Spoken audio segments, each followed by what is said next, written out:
Lavinia Gabiasia Mienta Because you want to be hurt. If silence keep you,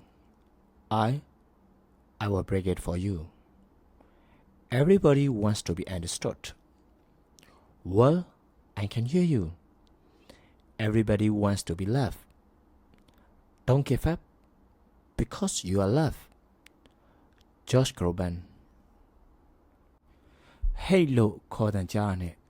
လှည့်ကြည့်လိုက်တော့သူဖြစ်နေတယ်ဟိုတနေ့စီကဖုန်းဆက်စကားပြောကြတော့နောက်လောက်ကြာရင်ငါလည်းခွင့်ယူအောင်မယ်လို့သူကပြောတယ်ကျွန်တော်ကတော့ငါလည်းငွေတောင်မျိုးချန်စီတွားအောင်မယ်လို့ပြောလိုက်သေးတယ်တနင်္လာနေ့ကျရင်ကလပ်ပိတ်တော့အားတဲ့အခါပြင်းပြေလာပြီးကျွန်တော်ဘာသာကျင်းစိန်ကျင့်နေရှိတယ်နင့်ဖေဖေက golf ကွင်းတွားတယ်ဆိုလို့လိုက်လာတာလို့သူကပြောတယ်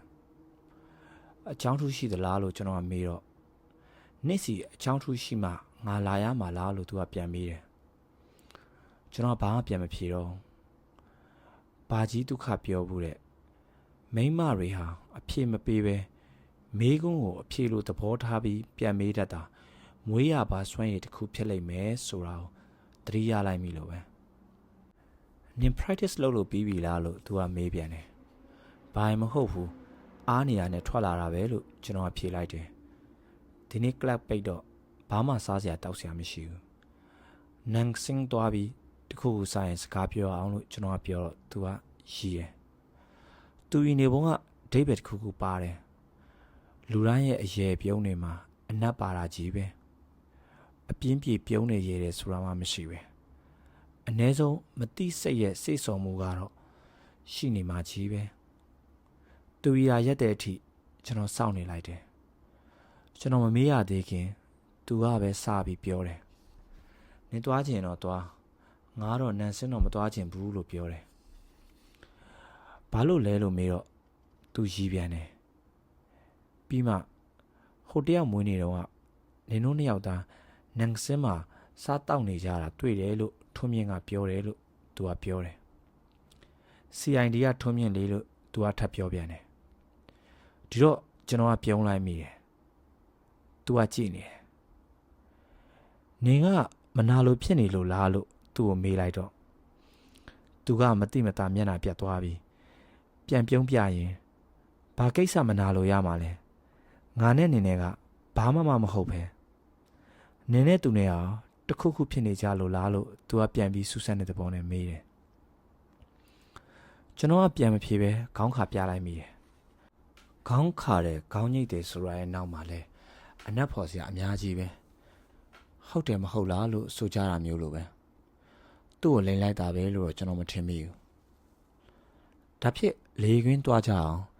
ဒီအချိန်ဆိုချာလီတောင်ရှိချင်ရှိနေအောင်မလို့သူကပြောတယ်ကျွန်တော်လည်းလေရင်ကွင်းစီထွက်ခဲ့ကြတယ်အဲ့နေကသူကိုယ်တိုင်ကားမောင်းလာတာလေရင်ကွင်းရောက်တော့မှန်ပတင်းပေါက်နှစ်ဖေးကနေရာကောင်းကောင်းမှထိုင်လိုက်ကြတယ်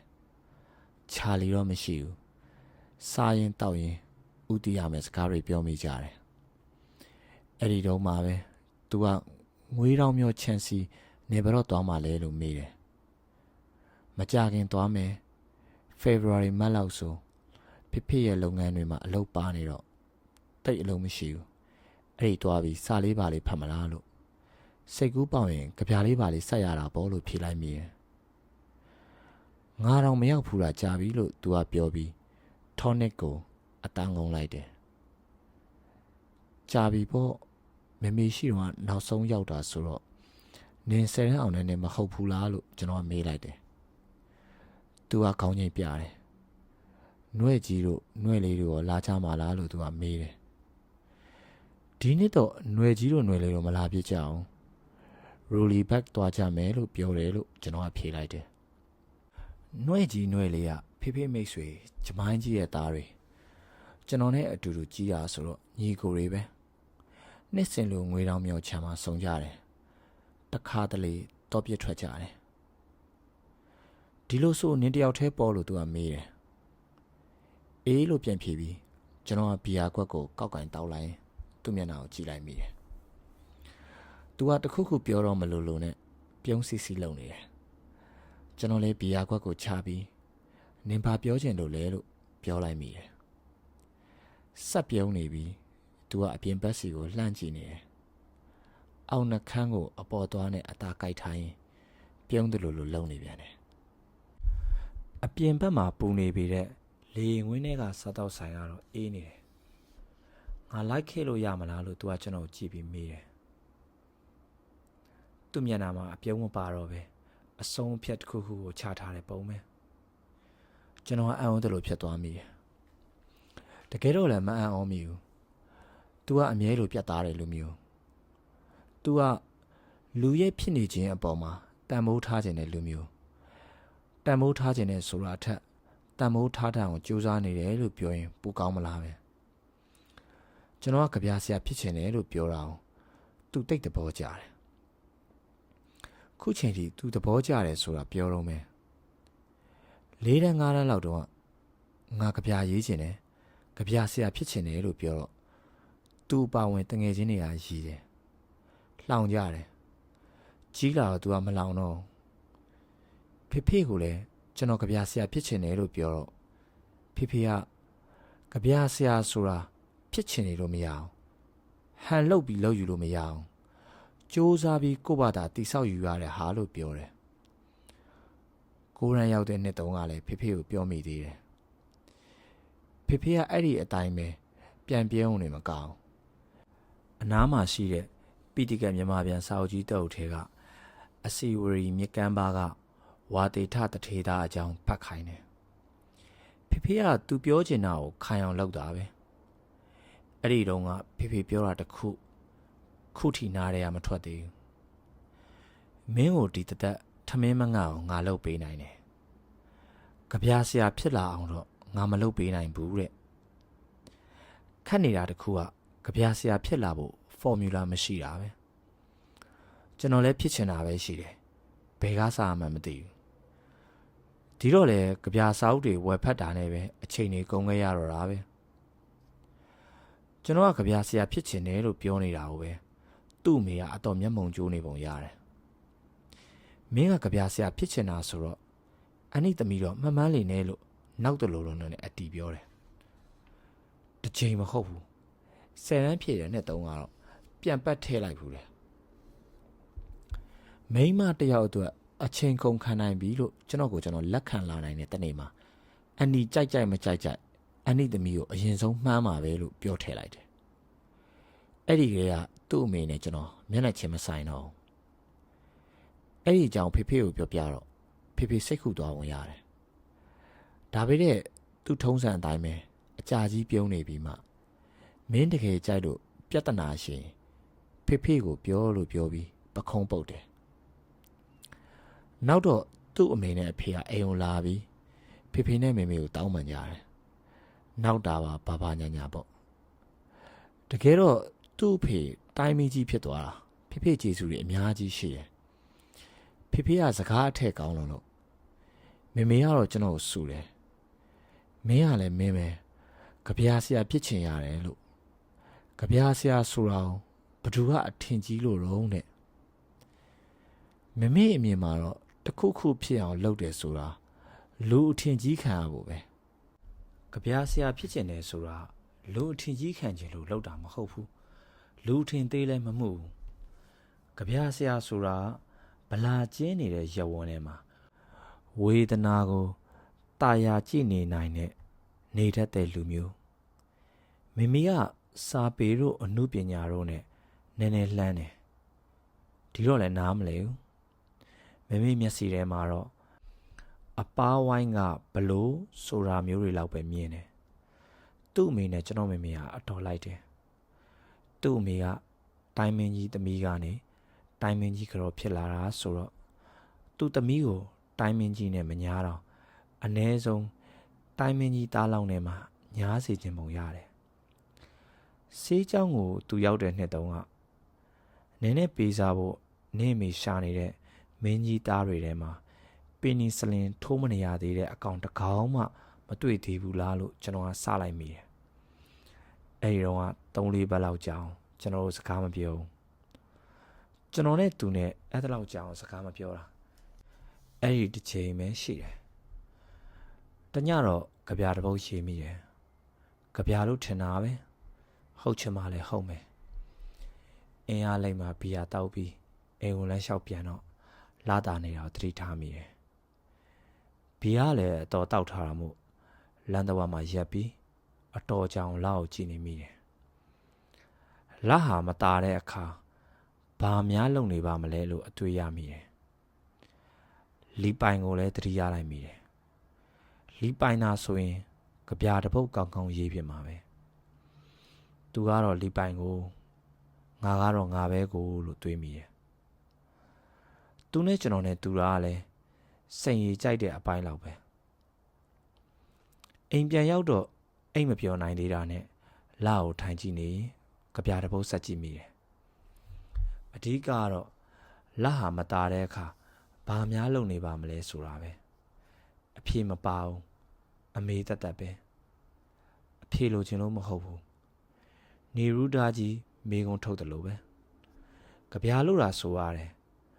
ကာယံနေနရီတွေကြိုက်ချင်မှကြိုက်မယ်ဒသနာတွေပြဿနာတွေဘာတွေညာတွေပါချင်မှပါမယ်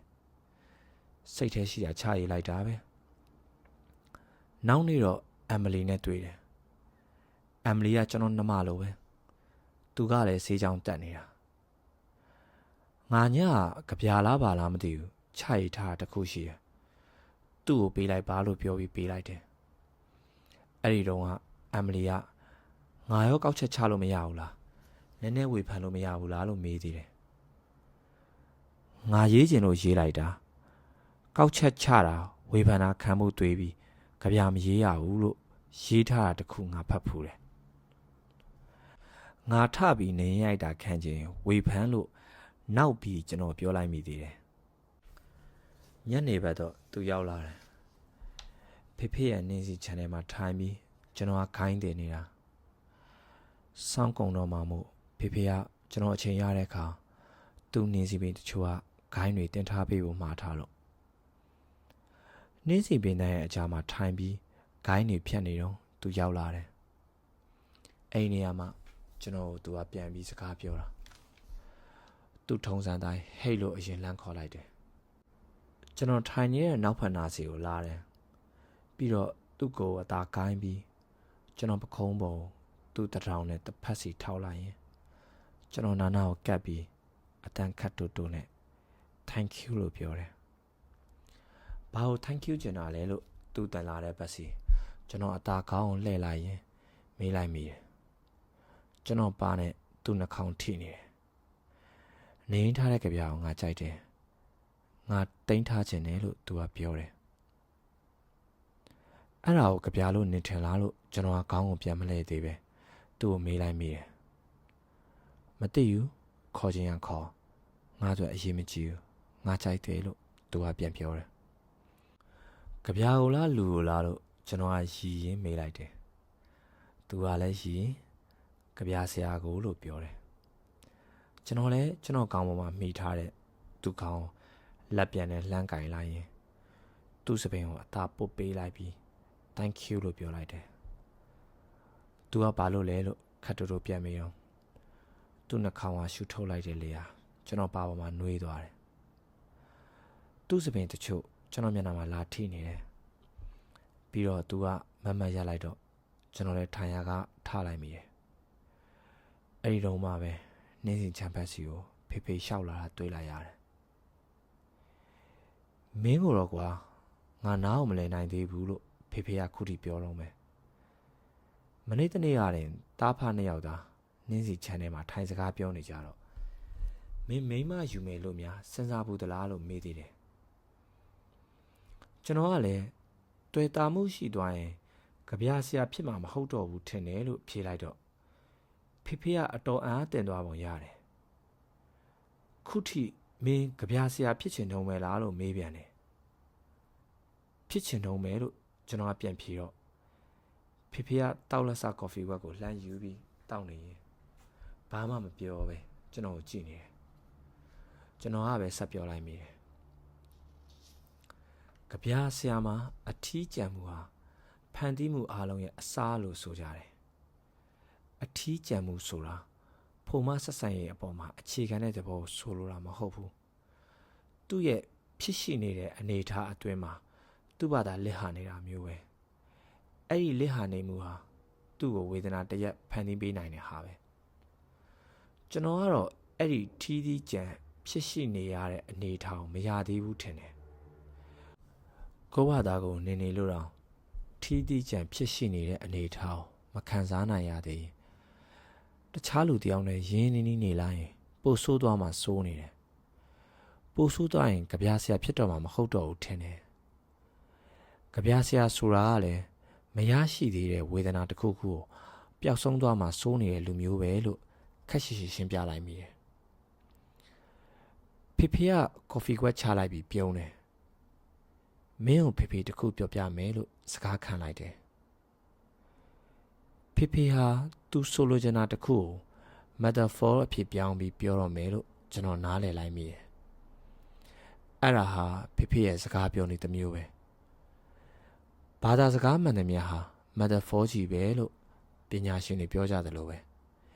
ဖေဖေရဲ့စကားမှန်သမျှဟာ metaphor ကြီးပဲဖေဖေမှာနှင်းစီပန်းတွေနဲ့ပတ်သက်ပြီးနှံ့ဆက်တဲ့လူငယ်မိတ်ဆွေကိုအောင်ကိုဆိုတာရှိတယ်။သူကနှင်းစီပန်းတွေကိုစီးပွားဖြစ်အောင်မြင်မြင်စိုက်နိုင်တယ်လို့ဖေဖေကဝါသနာရစိုက်တာ။ဖေဖေကဒီဒေါက်တာဆိုတဲ့နှင်းစီမျိုးမှာပြီးစိုက်မယ်လို့စဉ်းစားတော့အဲ့ဒီနှင်းစီပန်းနဲ့ပတ်သက်တဲ့စာအုပ်စာတမ်းတွေအများကြီးဝယ်ဖတ်တယ်။တနေ့တော့သူ့ရဲ့နှင်းစီချမ်းမှာစကားဆက်ပြီးတော့ကိုအောင်ကိုအဲ့ဒီနှင်းစီရဲ့အကြောင်းဖတ်ထားရတာတွေကိုဘယ်တို့ဘယ်ပုံဆိုတာပြောမိတယ်ဒီတော့ကိုအောင်ကိုကအန်ကယ်ဟောဒီမှာဒီဒေါက်တာနှင်းစီပင်တွေယူသွားကြည့်စိုက်ကြည့်ပြီးမှအန်ကယ်စာအုပ်တွေဖတ်လို့ပြောတယ်မင်းဟိုမှာမြင်နေရတဲ့ဒီဒေါက်တာတွေဟာကိုအောင်ကိုစီကရတဲ့မျိုးတွေပဲလို့ဖေဖေကအရှိကြီးပြောတယ်ပြီးတော့ဘာမှဆက်မပြောတောင်းနေကြ Chesterfield Secret တလိပ်ကိုယူပြီးဖွာနေတယ်သူဆိုလိုတာကိုကျွန်တော်ကတော့ရေးတေးတေးပဲ Secret ကိုကျင်းနဲ့လောက်ဖွာပြီးမှဖေဖေကမင်းအခုကောင်မလေးတချို့နဲ့ဆက်ဆံနေတာရင်းနှီးနှီးနေတယ်လို့မထင်ဘူးလားလို့မေးတယ်မသိဘူးလို့ပဲကျွန်တော်ကဖြေလိုက်တယ်ဖေဖေကပြုံးတယ်ဘာမှထပ်မပြောအလုတ်ပါတော့ငွေတောင်မျောချမ်းမှာတပတ်နှစ်ပတ်လောက်ကျွန်တော်သွားနေအောင်မယ်လို့ပြောတော့ဖေဖေကခေါင်းချင်းပြတယ်ကြာရာပရိနေမနက်ကတော့ငါငွေတောင်မျောသွားတော့မယ်လို့သူ့ကိုလှမ်းပြီးဖုန်းဆက်ပြောလိုက်တယ်သူကငါကင်နေတဲ့ case နှစ်ခုကိုတယောက်နဲ့လွှဲပြီးတာနဲ့တရက်နှစ်ရက်ကြာရင်လိုက်ခဲ့မယ်လေလို့ပြောတယ်ဒါကတော့နင်းတဲ့ဘောပဲနင်းကငါမပိုင်တယ်လို့ငါ့ကိုလည်းနေမပိုင်ဘူးလို့ကျွန်တော်ကပြန်ပြောတော့နင်းတော်လာပြီလို့သူကပြန်ပြောတယ်ငွေတော်မျိုးချမ်းကိုရောက်တော့ရောက်ချင်းရိုးမဖျားစီကမုတ်ဆိုးကျော်ဥဖို့များတော့တားဖာတွေရောက်လာကြတယ်သူတို့ယူလာတဲ့စက်သားချောင်းနဲ့ကျွန်တော်မှပါလာတဲ့မော်လ်ဝစ္စကီကအဆက်တယ်လေတော့မိုးတော်ချုံပါပဲသူတို့လည်းပြန်ပြစ်ကြတယ်ပြန်ကနီးဥဖို့များကတောပြစ်ချင်သေးလားလို့မေးတော့ဒီတစ်ခါတော့ကြပြားတပုတ်လောက်ဖြစ်အောင်စက်ကြည့်အောင်မယ်ဗျာလို့ဖြေလိုက်မိတယ်တပတ်ခါဆိုလာပြီပဲလာရောင်နေဆိုညတော့လဲပြစ်လို့မကောင်းဒါပေမဲ့စောင်းကုံဆိုတော့ตายရတယ်ဗျခမားကြပြားဆက်စာဆက်လုပ်ချင်တာဖြစ်နေရကြမှာလို့ဥဖို့များကပြောတယ်အိမ်ညတော့မိုးသားရှိနေလို့လာရောင်ကိုမတွေ့ရအောင်စနေနေ့နေခင်ကြာတော့သူရောက်လာတယ်နင်းကတကယ်လိုက်လာတာကိုငါနောက်နေရထင်သားလို့ပြောတော့သူကပြုံးတယ်ဒါနောက်เสียလို့နင်းထင်တယ်လားလို့ပြန်မေးတယ်သူ့အမေကမဖြေပဲနင်းအမေကြီးတာရှိနေသေးကျမသမီးကလေးကြပြားဆရာဆိုတဲ့အကောင်တော့လိုက်သွားလို့ဆိုပြီးဖမ်းဝရမ်းထုတ်ဖမ်းခိုင်းပါလို့ကျွန်တော်ထပ်ပြီးနောက်လိုက်တော့သူကမကျေနပ်တဲ့မျက်နှာပေးနဲ့ဟေ့တစ်နင်းနဲ့ငါဟာကလေးတွေမဟုတ်တော့နှစ်ငါငွေတောင်မျောကိုလိုက်သွားအောင်မယ်လို့နင်းဖေဖေကိုပြောခဲ့ပြီးသားငါအတွက်ဘယ်သူမှပူနေစရာမလိုသုံး ဒီမှာဘယ်သူမှမရှိဘူးနင်းနဲ့ငါနဲ့ပဲနင်းမကျေနပ်ရင်ပြန်ငါမပြန်ဘူးလို့ဒေါသတန်နဲ့ပြန်ပြောတယ်ပစ္စည်းတွေနေရာချပြီလို့သူစိတ်ပြေလောက်တော့မှစမ်းချောင်းကလေးစီတွားကြရအောင်လို့သူကဆိုတာနဲ့စမ်းချောင်းကလေးစီတွားကြတယ်စမ်းချောင်းကလေးဘေးမှာထိုင်ပြီးစကားပြောကြတာစုံလို့ပဲသူ့ဖေမဆုံးခင်သမီးစိတ်မချမ်းသာတာဘာမှမလုပ်ဘူးဆိုတဲ့ကတိသူ့မေစီကတောင်းခဲ့တဲ့အကြောင်းသူ့မေကြီးကတော့တေးသာသွားလေရောသူ့ကိုမင်းကြီးသားတွေနဲ့ဆက်သုံးမဲဆိုတဲ့အကြောင်းသူကလည်းသူ့အဆုံးဖြတ်နဲ့ကျေနပ်တာရတဲ့လူတစ်ယောက်နဲ့ပဲသူ့ဘဝကိုရှင်တန်နေသွားခြင်းတဲ့အကြောင်းတွေပြောရင်ထူးထူးခြားခြားတစ်ခုသူကပြောတယ်တဖြည်းဖြည်းနဲ့နင်ပြောဘူးတာတစ်ခုကိုငါသဘောပေါက်လာတယ်ကြပြားဆရာဟာဂေါက်တီးရိုက်တဲ့လူလိုပဲဘသူကမှပြိုင်နေစရာမလိုငါလုံးနိုင်တယ်ဆိုတာကိုယ့်ဘာသာကိုပဲတတိပြတာကိုယ့်ရဲ့လက်ကိုကိုသိတယ်ကိုယ့်အစွမ်းကိုကိုသိတယ်လို့နင်ပြောဘူးတယ်ငါကတော့အဲ့ဒီအထဲကိုချစ်ချင်းကိုနားလဲတယ်ဆိုတာကိုတော့ထည့်ထားခြင်းတယ်ချစ်တယ်မချစ်ဘူးဆိုတာဟာကိုယ့်ဘာသာသိနေရတာမျိုး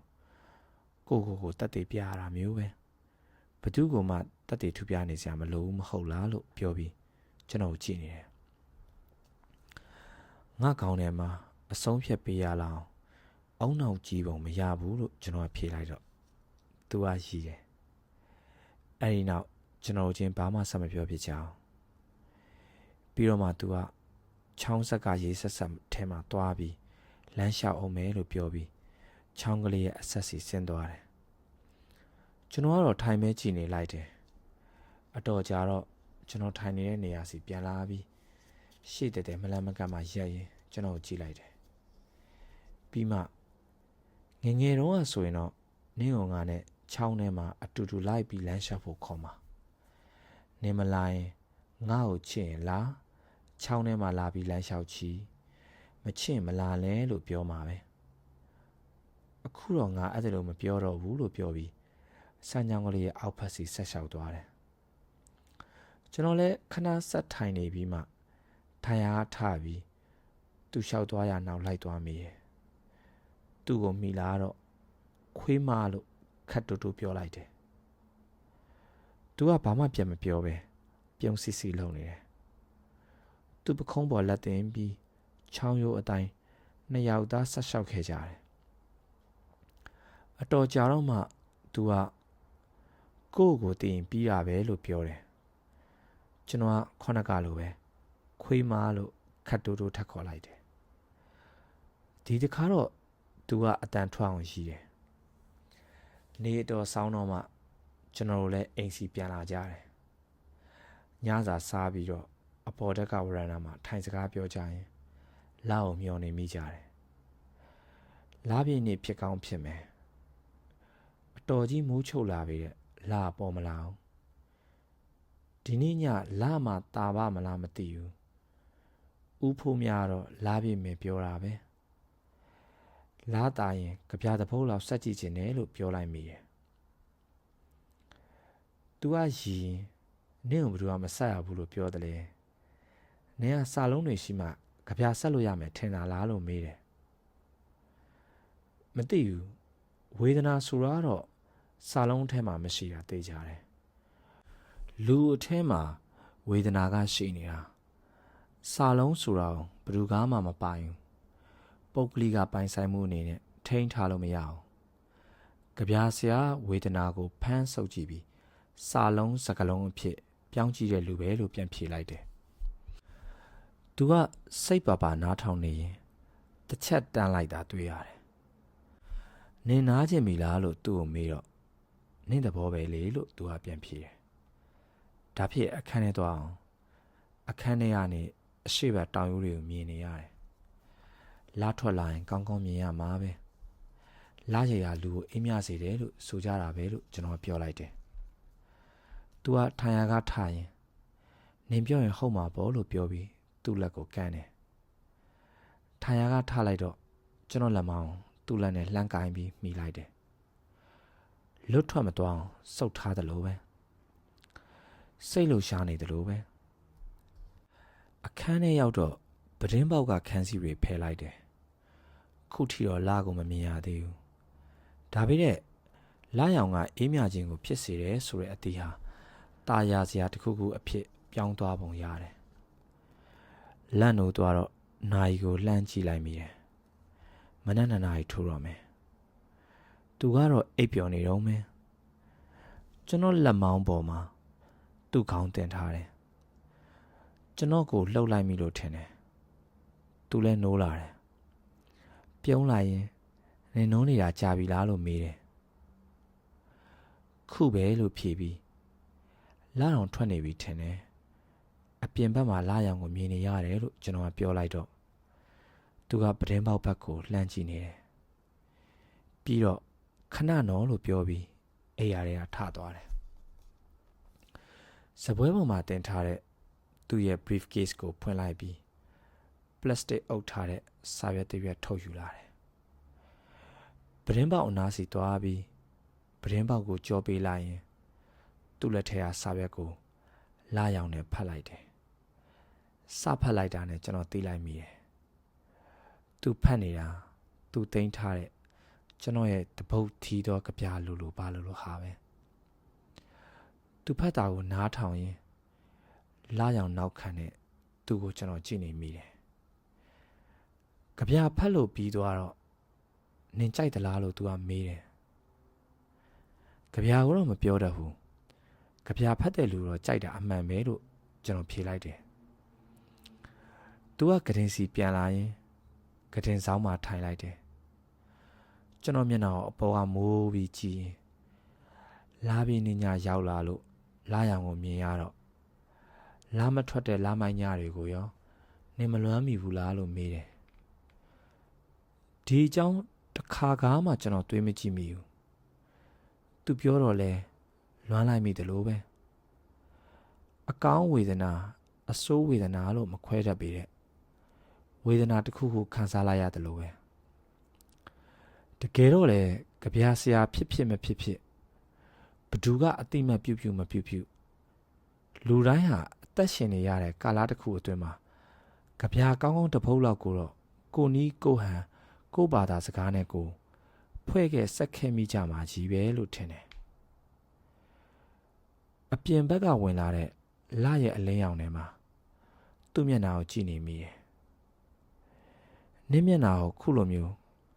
လာရောင်နဲ့ငါတခါမှမကြည့်ခဲ့မိဘူးလို့ထုတ်ပြောလိုက်တယ်